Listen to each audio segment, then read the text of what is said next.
All right, quick one, because I'm not going to make this video very long. I just want to remind everyone out there, all the women, all the mothers, and all the beautiful men and women out there, that marriage is not an achievement. Marriage is something the society has made us to feel that it's an achievement. Whether you're married, whether you're single, whether you want to marry and you're unable to, it's never an achievement. There is more to your life, and that is your identity. And that's why in most of my videos, I'm always emphasizing purpose. I'm always emphasizing purpose clarity. Yeah. I have certifications in purpose clarity, purpose, life transformation, and all that. And I have another channel for that, actually, Profit with Purpose on YouTube. You will find some of powerful videos on purpose, clarity, and things that you can do. Actually, I have those videos on that channel. But today I'm focusing on purpose and relationship, purpose and marriage.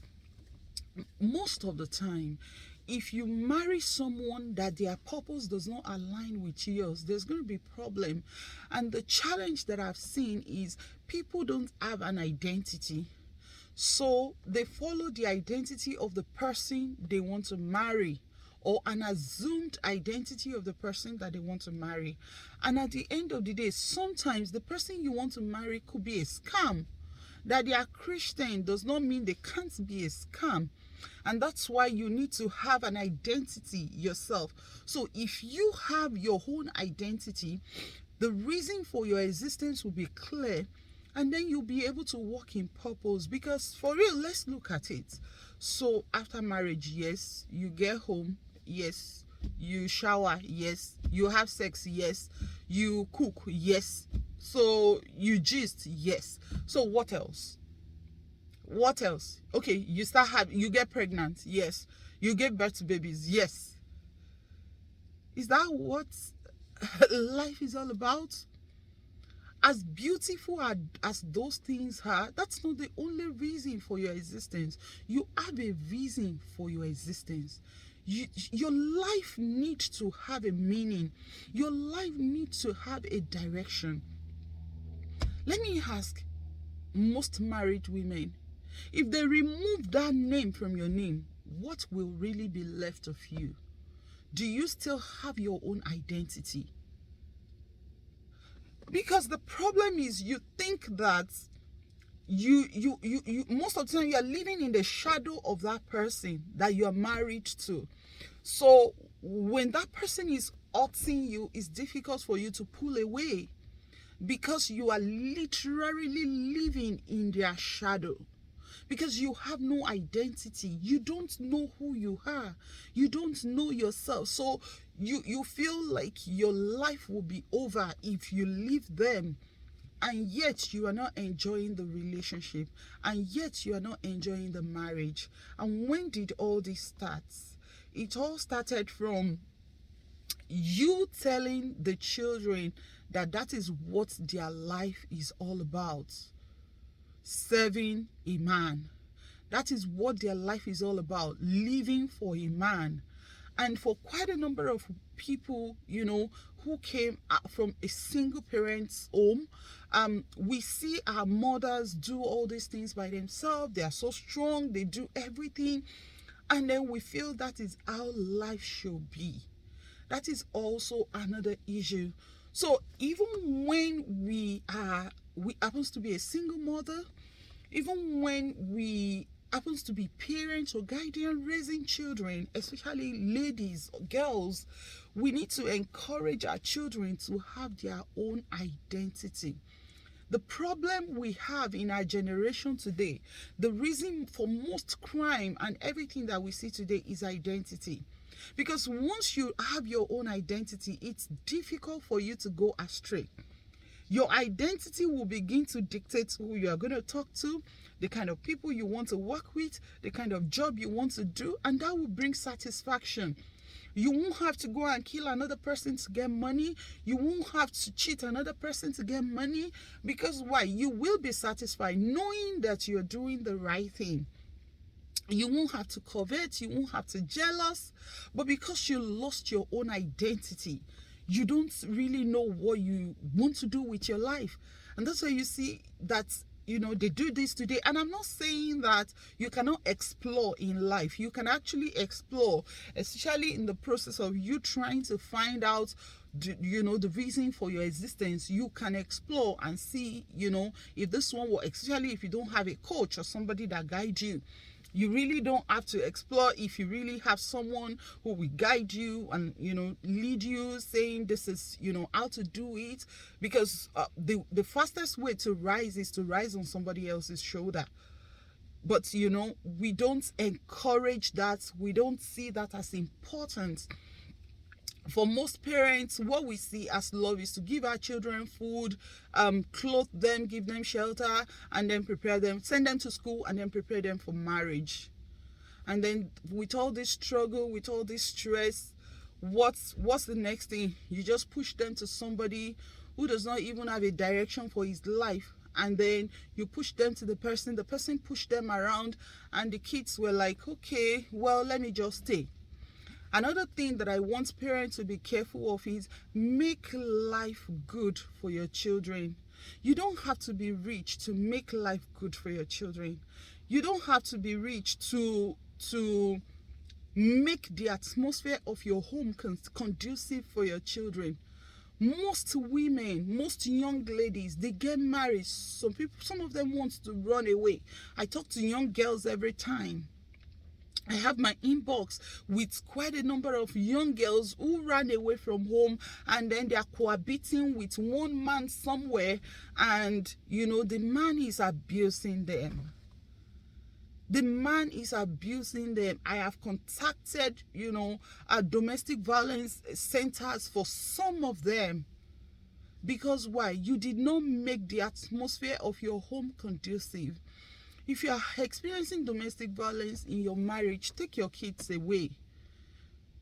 And when you leave, make sure that you don't transfer aggression on these children, because they didn't send you, actually. They didn't ask you to bring them to this world. So you don't transfer aggression to those children. Make the home conducive. Many of these children, they left the house because they just want to get married and leave your miserable house. They want to get married and leave your miserable home. You made the home hell for those girls, for those young girls. And most parents, we believe that we act as if we have never been once children like these people. We act like, well, why are you behaving like this? By lolioko and stuff like that. Like Ilioko, your husband's house is the only reason for your existence. That's how we raise these kids. Make the home conducive for these children. Don't let them have cause to want to run away from home simply because your home is miserable. Your life is miserable for them. And you are making your home hell for these girls. And for some of you, parents that lack emotion, I don't really know your problem. I'm not sure that it's difficult to learn some of these things if you want to carry the consciousness. It's not difficult. Saying I love you is not difficult. Holding and hugging your children, it's not difficult. But because you can't say it, you can't do it. When these kids, when they see some idiots out there that is ready to say it to them, they grab it, they embrace it. So even when the man is abusing them, insulting them, belittling them, intimidating them, what happens? They can't come back to you.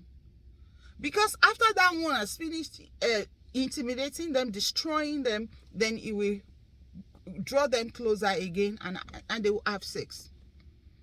And that's it. because they are not used to you hugging them, you telling them you love them, you telling them how beautiful they are. You know, we can do better. Honestly, we can do better. We can't continue, letting these kids be a prey to the enemy out there. And I'm saying these kids because teenagers, it's beautiful that everybody is becoming an advocate, but for some of us, this is our calling, this is our life, this is what we teach, this is what we live for, this is what we believe that something really needs to be done about these things. There is dating violence, even among teenagers. Or you think your children don't have girlfriends? You think they don't have boyfriends? They do. Even some of them from primary schools, they do. They have. So it's left for you to teach these children. Just don't assume. Don't assume that everything is okay. Talk to them. Pray for them. Make your home atmosphere conducive. Don't transfer aggression. Every one of us has one thing or the other that we are going through. And so we try as much as possible to be kind to people that we come across on a daily basis. I hope you learned something from my rant today. If you don't learn anything at all, help your children get identity. Let them have a life. You also have a life. Have a life. If they remove that Mrs. or Mr. or whatever from your name, will you still be you? Will you still have identity? Will your life still be meaningful? Get a life. Get a life. Check out so many videos on Puffy with Purpose channel. You see quite a number of videos that I've made on that channel. I don't have, so much time to do many of this video right now. Maybe during summer I might be able to make more videos. But please, have a life. Have identity. Make the home beautiful. So much that your children don't want to run away. Because marriage for so many people is an escape from the stress and struggles of the family life. If you make the life beautiful for your children, they probably won't run away. They probably won't rush to go and get married. And for you, parents, have emotion. Say I love you to your children. Ask them what they understand by love. Hug them. Show them love. Show them appreciation. So that when somebody is deceiving them out there, they won't be able to accept it. That's all I have to say for now. Till I come your way again, remember, keep becoming a better you. Because things work when we work it. And I'll see you next time. Don't forget to subscribe, like, and share this video. Bye-bye for now.